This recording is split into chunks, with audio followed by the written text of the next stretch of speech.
আমরা আছি এখন কার্গিল বিচ, যেটা হচ্ছে আমাদের বকখালিতে আজকে সেকেন্ড ডেস্টিনেশন, মানে সেকেন্ড ট্যুরিস্ট স্পট বলতে পারো, এক্সপ্লোর করার জায়গা। একবার দেখাই জায়গাটা, দুর্ধর্ষ সুন্দর।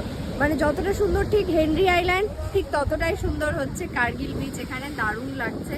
আর আজকে এত সুন্দর একটা সময় আমরা এসেছি না, যেখানে জল একদম সামনে চলে এসছে, বিশ্বাস করো আলাদাই লাগছে। হচ্ছে আমাদের কার্গিল বিচ, যেটা বকখালির যে ট্যুরিস্ট স্পটগুলো আছে তার মধ্যে আরেকটা বিচ। হেনরি আইল্যান্ড অন্যতম সুন্দর একটা বিচ থেকে ঘুরে এলাম। কার্গিল বিচ একটু অন্যরকম, ওল্ড দীঘার বিচের মতো খানিকটা টাইপের। এই দিকটা দেখো লাগবে তো সেরকম। জল কিন্তু জেনারেলি আর একটু দূরে থাকে, আজকে জোয়ারের জন্য এতটা কাছে চলে এসছে। আমি অনেক ভিডিওতে দেখেছি এই যে বোল্ডারগুলো দেখছো, এর থেকে অনেকটা দূরেই জল থাকে। আজকে এতটা জল, আর এই যে লেভেলটা লাগছে না, একদম পুরীর মতো লাগছে, পুরীর সমুদ্রের মতো লাগছে। দারুণ দারুণ একটা ব্যাপার।